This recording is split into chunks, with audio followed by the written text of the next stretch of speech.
Bismillahirrahmanirrahim. Falenderojmë Allahun e plot fuqishëm, paqja qoftë mbi Resulin tonë të dashur Muhammed alayhi salatu wassalam.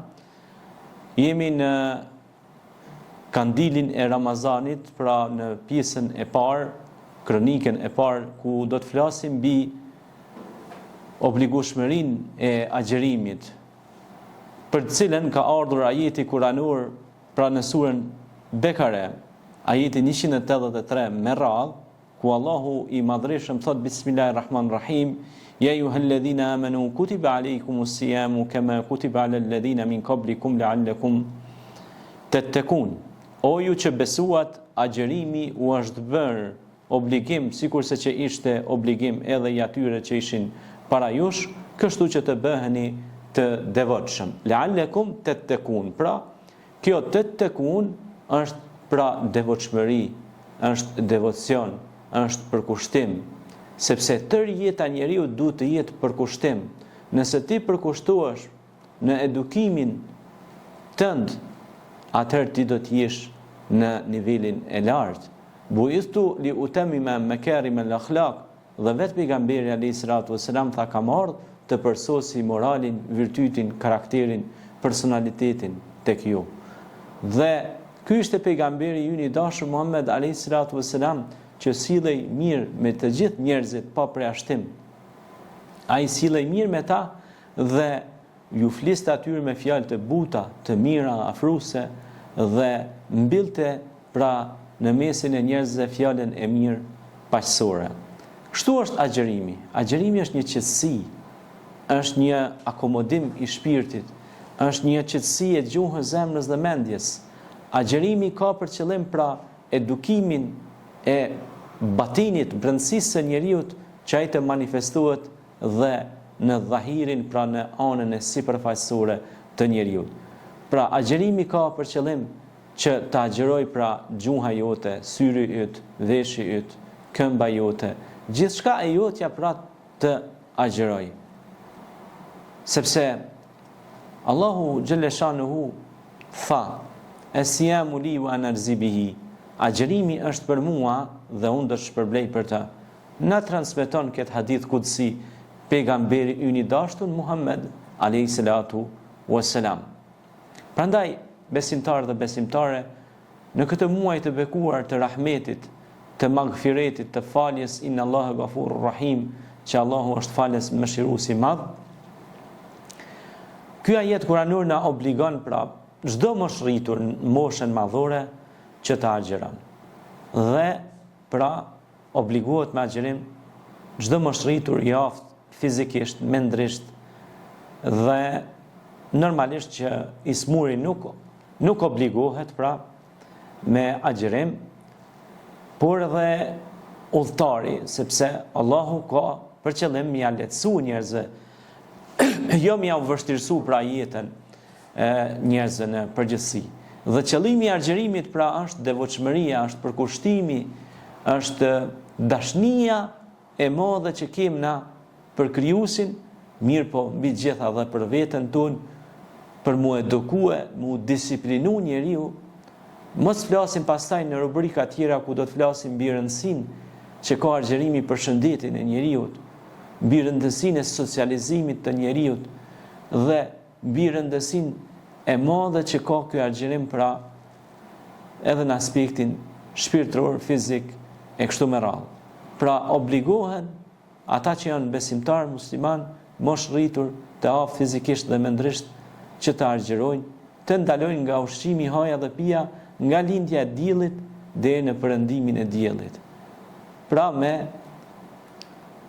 u stopu pra mu ndalu pej ushqimit, por duhet të ndalosh dhe nga fjalët e këqija, nga mendimet negative, sepse nuk është vetëm agjerimi, siç thot Aliu radiallahu anhu, agjerimi vërtet është agjerimi i zemrës, nuk është veç agjerimi pra i barkut.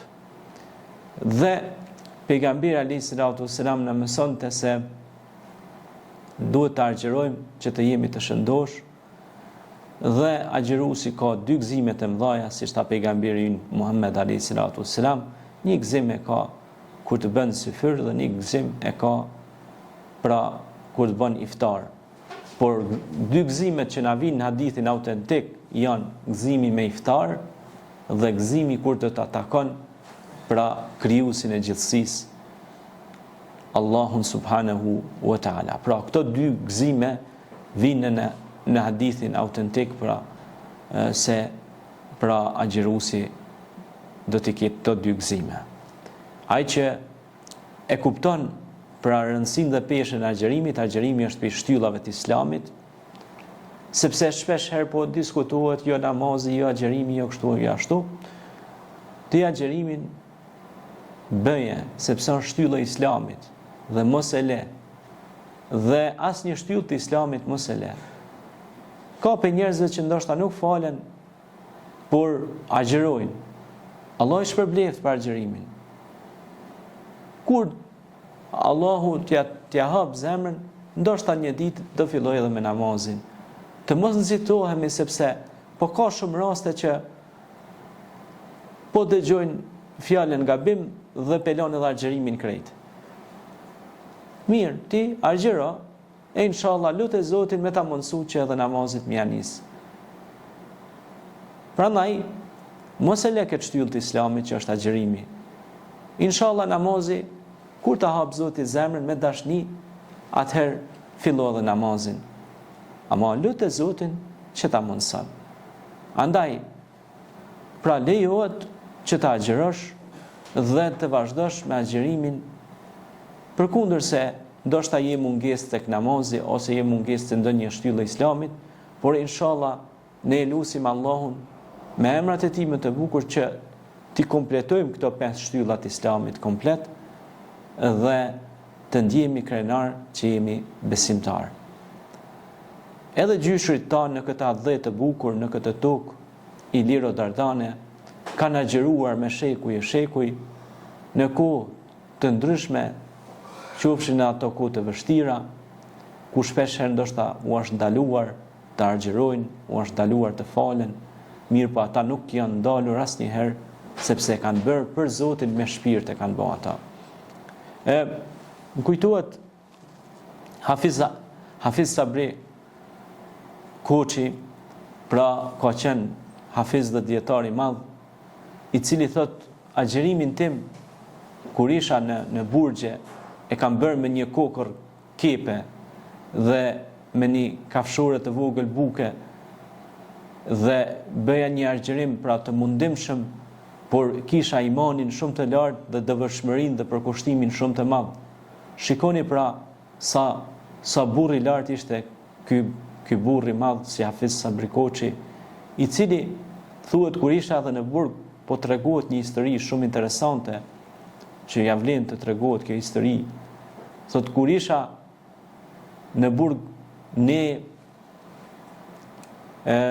faleshim aty, do thot, mirë po vinin thot priftrinjt dhe na e pastronin me ujë, na runin ujin, realisht ata e runin ujin, pra e runin ujit, nuk e shpenzonin, e ne me ata ujë merrnim avdes. Pra priftrinjt e runin ujit për hoxhallarët që ata të morrin avdes, nuk e shpërdorenin që ata të morrin avdes për hoxhallarët dhe ne merrnim avdes, faleshim, pastaj ne si hoxhallar ja u lironim vendin priftrinjve për meshën e tyre. Pra ata bënin faljen e tyre, edhe ne bënim faljen tonë dhe kishim harmoni mes njëri tjetrit.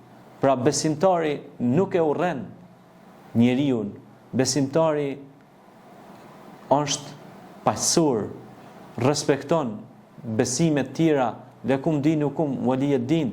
Ata kanë besimin e vet, ne kemi besimin ton, secili ka të drejtën e vet, lirinë e vet të shprehurit, të menduarit dhe të besuarit. Dhe ne si besimtar e kemi besimin ton, ata e kanë besimin e vet, secili ka besimin e vet, dhe në këtë muaj të Ramazanit mundonu të promovoni paqen dhe dashurinë mes njerëzve, mos i paragjykoni njerëzit, mos i ofendoni të tjerët, mos i shani, mos i ofendoni të tjerët, pa marrë parasysh mendimin e tyre, besimin e tyre, drejtimin e tyre. Zoti është gjykues, nuk je ti që ti gjykosh njerëzit. inne lil hukme illa lillah, gjykimi takon vetëm Zotit. Andaj ky Ramazan ka ardhur si mëshirë, rahmet, me shtri duarën e paqes, mirësisë mes njëri tjetrit, me i dash njerëzit, me i respektua dhe me i nderua. Assalamu alaikum, paqja dhe mëshira e Zotit qoftë me ju.